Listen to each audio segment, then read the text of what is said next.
ಮಹೋನ್ನತನು ಸ್ತುತಿಗೆ ಪಾತ್ರನಾಗಿರುವ ಯೇಸು ಕ್ರಿಸ್ತನ ಸುಮಧುರವಾದ ನಾಮದಲ್ಲಿ ನಿಮ್ಮೆಲ್ಲರನ್ನ ವಂದಿಸುತ್ತಾ, ಆತ್ಮೀಯರೇ, ಈ ದಿನದಲ್ಲಿ ದೇವರು ನಮ್ಮನ್ನು ಆಶೀರ್ವಾದ ಮಾಡಿದ್ದಾರೆ. ಮತ್ತೊಂದು ದಿನವು ನಮ್ಮ ಆಯುಷ್ಯಕ್ಕೆ ಕೂಡಿಸಿದ್ದಕ್ಕಾಗಿ ಆತನಿಗೆ ಸ್ತೋತ್ರವನ್ನು ಸಮರ್ಪಿಸೋಣ.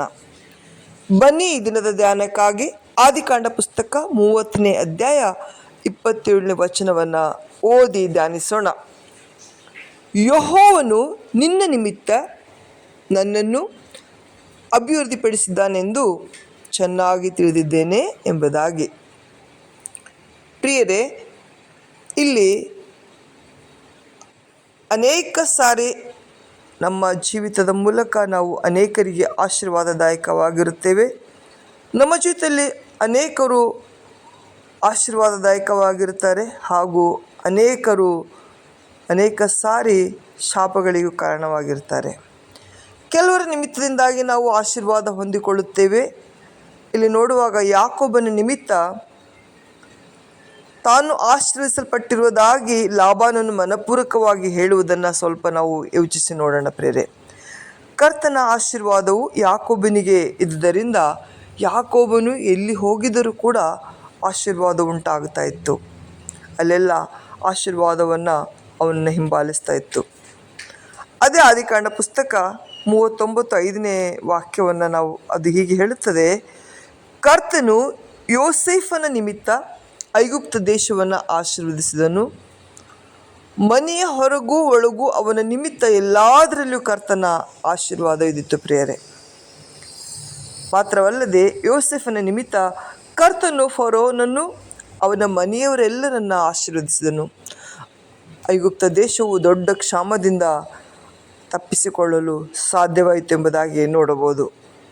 ಹಾಗೆ ಅನೇಕ ಸಮಯದಲ್ಲಿ ಕೆಲವರ ನಿಮಿತ್ತ ಕಷ್ಟಗಳು, ದುಃಖಗಳು, ಶಾಪಗಳು ಬರುತ್ತವೆ. ಪ್ರಿಯರೇ, ಕರ್ತನ ಆಜ್ಞೆಗೆ ಒಳಪಡದ ಒಬ್ಬ ಆಕಾನನ ನಿಮಿತ್ತ ಇಡೀ ಇಸ್ರಾಯೇಲರು ಸೋಲನ್ನು ಅನುಭವಿಸಿದರು.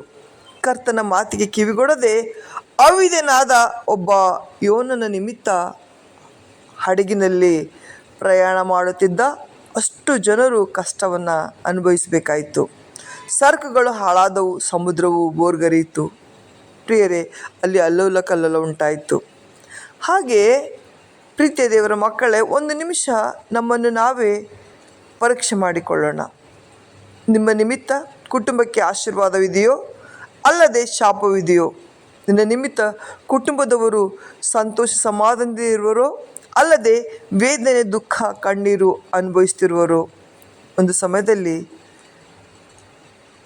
ಅನೇಕ ಸಾರಿ ಅನೇಕ ಕುಟುಂಬಗಳನ್ನು ನೋಡುವಾಗ ಕುಟುಂಬದಲ್ಲಿ ಅನೇಕರ ಪರಿಸ್ಥಿತಿಗಳು, ಅನೇಕರಿಗಾಗಿ ಬಾಧೆ ಪಡುವಂಥ ಕುಟುಂಬಗಳು ಉಂಟು. ಪ್ರೇರೆ, ಗಂಡನಿಗಾಗಿ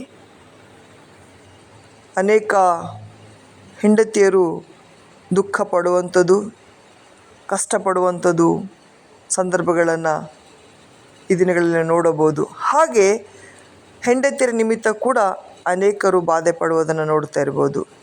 ತಮಗೆ ಹುಟ್ಟಿರುವಂಥ ಮಕ್ಕಳ ನಿಮಿತ್ತವಾಗಿ ಕುಟುಂಬದಲ್ಲಿ ಸಮಾಧಾನ, ಶಾಂತಿ, ನೆಮ್ಮದಿ ಇಲ್ಲದೆ ಅನೇಕ ಕುಟುಂಬಗಳು ಈ ದಿನ ತಳವಳಿಸ್ತಿರುವಂಥದ್ದು, ಅನೇಕ ಕುಟುಂಬಗಳು ಬಾಧಿಸಲ್ಪಡ್ತಿರೋದು ನೋಡಬಹುದು. ಪ್ರೇರೆ,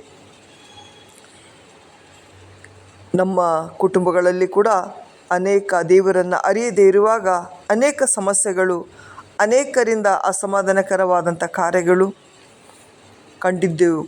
ಆದರೆ ಯಾವಾಗ ದೇವರನ್ನು ಅರ್ಥೈಸಿಕೊಂಡು ಆತನಿಗಾಗಿ ಜೀವಿಸುವಂಥ ತೀರ್ಮಾನವನ್ನು ಮಾಡಿದ್ದೆವು, ಆವಾಗ ದೇವರು ಅನೇಕ ಕುಟುಂಬಗಳು ನಮ್ಮ ಮೂಲಕವಾಗಿ ಆಶೀರ್ವದಿಸಲ್ಪಡುವ ಹಾಗೆ ನಮ್ಮನ್ನು ಕೂಡ ಆಶೀರ್ವಾದ ಮಾಡಿದನು.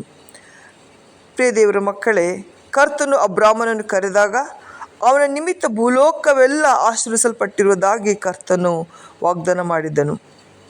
ಆದಿಕಾಂಡ ಪುಸ್ತಕ 12:3 ಹೇಳ್ತದೆ: ನಿನ್ನ ಮೂಲಕ ಭೂಲೋಕದ ಎಲ್ಲ ಕುಲದವರಿಗೂ ಆಶೀರ್ವಾದ ಉಂಟಾಗುವುದೆಂಬುದಾಗಿ. ಅಬ್ರಾಮನ ನಿಮಿತ್ತ ಎಷ್ಟು ಆಶೀರ್ವಾದಗಳು ನೋಡಿದ್ದೀರಾ? ಭೂಲೋಕದಲ್ಲಿರುವ ಎಲ್ಲ ಕುಲದವರಿಗೂ ಆಶೀರ್ವಾದ.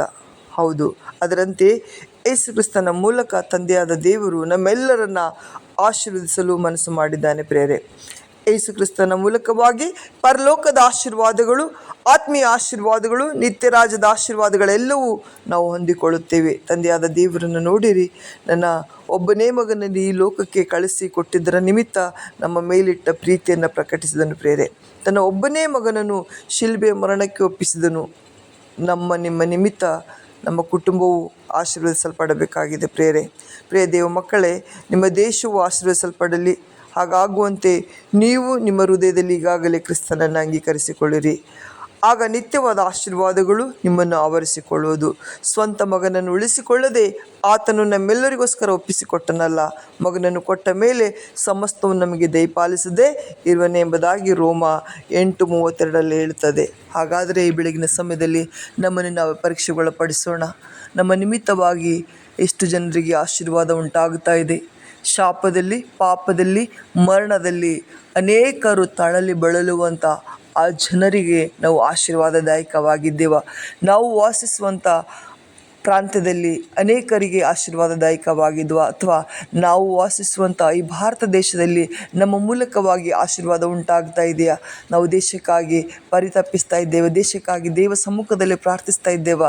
ನಮ್ಮನ್ನು ನಾವು ವಿಚಾರ ಮಾಡಿಕೊಳ್ಳೋಣ. ಅಥವಾ ನಮಗೆ ಕೊಟ್ಟಿರುವಂಥ ಒಂದು ಜವಾಬ್ದಾರಿಯುತವಾದಂಥ ಕುಟುಂಬದಲ್ಲಿ ನಾವು ಆಶೀರ್ವಾದದಾಯಕವಾಗಿದ್ದೇವೆ? ಹಾಗಾದರೆ ದೇವರು ನಮ್ಮೆಲ್ಲರನ್ನ ಆಶೀರ್ವಾದ ಮಾಡಲಿ, ಇನ್ನೂ ಆಶೀರ್ಭರಿತವಾದಂಥ ಜೀವಿತದಲ್ಲಿ ನಮ್ಮೆಲ್ಲರನ್ನ ನಡೆಸಲಿ. ಆಮೇನ್. Praise the lord.